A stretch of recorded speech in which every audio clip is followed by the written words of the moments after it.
यदि यहाँ बुद्ध जी की प्रतिमा लगाएंगे उनके द्वारा, आज पूरी दुनिया के अंदर यदि सबसे ज्यादा देशों में कोई धर्म माना जाता है बुद्ध धर्म मानते हैं। जितने विकसितशील देश हैं उनमें सबसे ज्यादा भगवान बुद्ध को मानने वाले लोग हैं, चाहे चाइना है, चाहे जापान है, चाहे बहुत सारे देश हैं।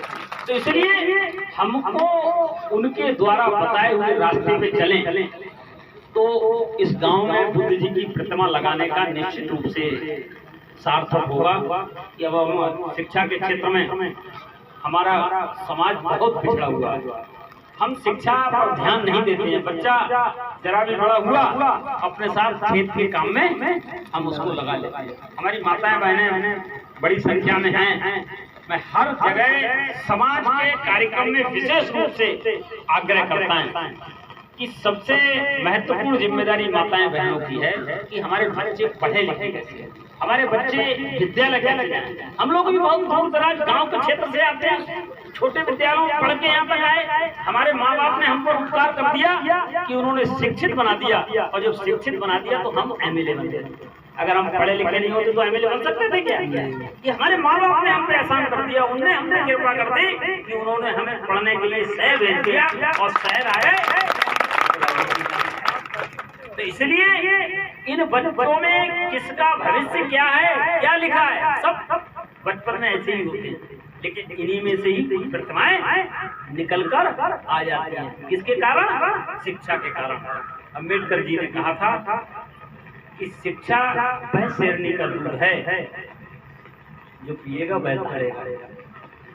तो इसलिए हमको दौड़ने के लिए जानकारी होना बहुत महत्वपूर्ण है।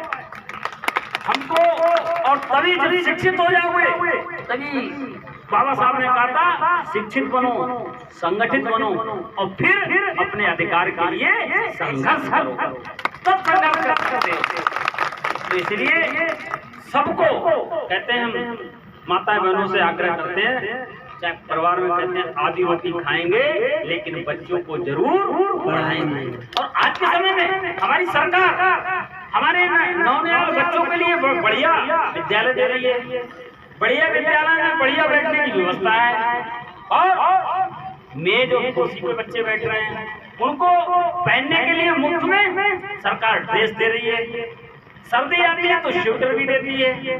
पहले कॉन्वेंट के स्कूल के बच्चे जूते पहन के आते थे, अब हमारे बच्चों को भी जूते पहनने को दिए जा रहे हैं, मोजे पहनने को दिए जा रहे हैं, और खाना भी खाने को दिया जा रहा है। अब सब कुछ सरकार बस्ता भी दे रही है, किताबें भी दे रही है, सारा कुछ फ्री में।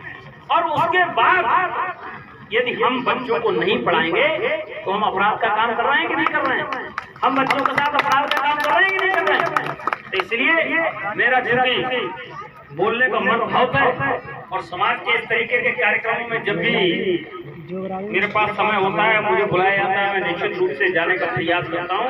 तो मेरा आज के इस शुभ अवसर पर आप सब लोगों से यही विनम्र निवेदन है कि जो भगवान बुद्ध की यहाँ प्रतिमा लगेगी, प्रतिदिन उनके दर्शन करें, उनके दिए हुए उपदेशों का पालन करें, उनके बनाए हुए सिद्धांतों का पालन करें, तो निश्चित रूप से हम सबके घर में खुशहाली आएगी, हम सब अच्छे रास्ते पे चलेंगे, हम सब के घरों में तरक्की होगी, हमारे बच्चे पढ़ लिख कर बहुत वीडियो चल रही है।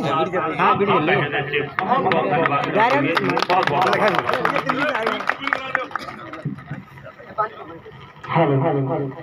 अभी